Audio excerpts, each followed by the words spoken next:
एक बहू के आने से दूसरी बहू बेकार कैसे हो गई। सुषमा बेहद खुशनसीब समझ रही थी खुद को। उनकी बड़ी बहू कृतिका बहुत होशियार और समझदार जो मिली थी। घर को पूरी तरह से आते ही 1 महीने के अंदर संभाल लिया था। सुषमा जी ज़्यादा टोका टाकी नहीं करती थी कि अब उनके आराम के दिन हैं। बहू जैसे घर चलाना चाहे वैसे चलाए। कृतिका को रसोई का काम अच्छे से आता था, तो उसे सबकी पसंद नापसंद जानने समझने में ज़्यादा समय नहीं लगा। सबके लिए बढ़िया से बढ़िया व्यंजन बनाकर दिल जीत लिया था उसने। सुषमा जी की सेवा करती थी, उनकी हर चीज़ का ध्यान रखती थी। जो भी कृतिका से मिलता उसकी तारीफ किए बिना नहीं रहता। कृतिका घरेलू नहीं थी, वह नौकरी करती थी, पर दोहरी जिम्मेदारी उसने अच्छे से निभा रखी थी, इसीलिए किसी को उससे कोई दिक्कत नहीं हुई। घर में एक छोटा देवर सुजीत था, जो शादी के लायक हो रहा था। उसके लिए रिश्ते भी आने लगे थे। सुजीत के लिए एक बड़ा रिश्ता आया। कृतिका सोच रही थी कि आगे बात बढ़ाऊं। यह कि लड़की पढ़ी लिखी और सुंदर है, हमारे सुजीत के साथ उसकी जोड़ी अच्छी लगेगी। लड़की तो अच्छी है माँ जी, पर एक बार सुजीत भैया से भी पूछ लीजिए उनकी मर्जी क्या है। अरे, लड़की तो मैं पसंद करूँगी, उसे क्या तजुर्बा है इन सब बातों में। अब तुझे भी तो मैंने ही एक नज़र में पसंद कर लिया था ना। अब तू देख कि मेरी नज़र कितनी पार की है। अपने पर गुमान कर सुषमा जी फूले नहीं समा रही थी। सुजीत के लिए लड़की पसंद कर उसकी शादी भी करवा दी गई। अब सुषमा जी को तो आराम ही आराम था। घर में दो दो बहुएं हो गई थी घर संभालने के लिए। छोटी बहू काव्या घरेलू सी थी, इसीलिए उसने नौकरी ना करके घर संभाले रखने का काम किया। कृतिका सुबह का नाश्ता बनाकर दिन की थोड़ी सी तैयारी करके निकल जाती है और काव्या दिन भर घर में रहती तो वह सबकी नज़र में बनी रहती थी।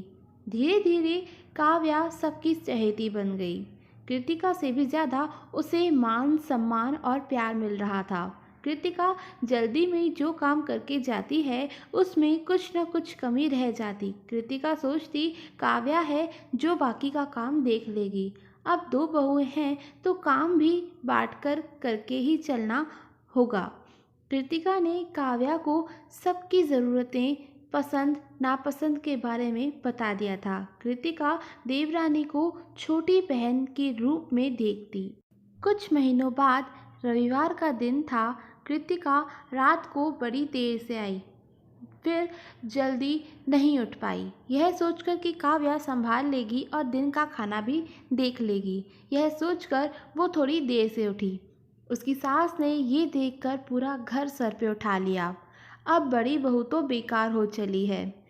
उसका इतने सालों का दिया हुआ प्यार सम्मान सब नकार दिया। माँ जी, यह बात जानकर मुझे बहुत दुख हुआ। इतने सालों से जो मैंने दोहरी जिम्मेदारी निभाई वो एक पल में खत्म हो गया। मैंने घर और बाहर दोनों की जिम्मेदारियों को बराबर का हक देकर पूरी सेवा करी। इस घर में आने से पहले जो आर्थिक स्थिति थी उसी को देखकर मैंने नौकरी करने का फैसला लिया था, पर आज हम संपन्न हैं तो छोटी बहू को नौकरी करने की ज़रूरत नहीं पड़ी। पर आज मेरी मेहनत और संघर्ष दोनों ही बेकार गईं। एक बहू के आ जाने से दूसरी बहू का किया गया सब काम बेकार हो गया। माँ जी, भाभी सही कह रही हैं। उन्होंने ही छोटी बहन की तरह इस घर के बारे में मुझे सब कुछ बताया। अगर वह ना होती तो शायद इतनी जल्दी आप सबके दिल में अपनी जगह नहीं बना पाती। वह नौकरी करती है, घर भी देखती है। दोहरी जिम्मेदारी निभाना इतना आसान नहीं। यह तुलना मत कीजिए। हम दोनों इस घर के समान अधिकारी हैं। हम दोनों में भेदभाव करके रिश्ते को खराब मत करिए। वो घर की बड़ी बहू हैं। हमेशा मुझे उनसे कुछ न कुछ सीखने को मिला। सुषमा जी ऐसी बहुएं पाकर बेहद खुश हो गई। ऐसी तालमेल मिलाकर चलने वाली बहू बड़ी मुश्किल से मिलती हैं। जिस नज़र से वह दो बहुओं में तुलना कर रही थी वह गलत थी। अब दोनों बहुओं मिलकर खुशी खुशी अपनी जिम्मेदारी मिल बांट कर निभा रही थी। दोस्तों, अगर आपको आज की कहानी पसंद आई हो तो चैनल को सब्सक्राइब ज़रूर कीजिएगा। Thank you for watching.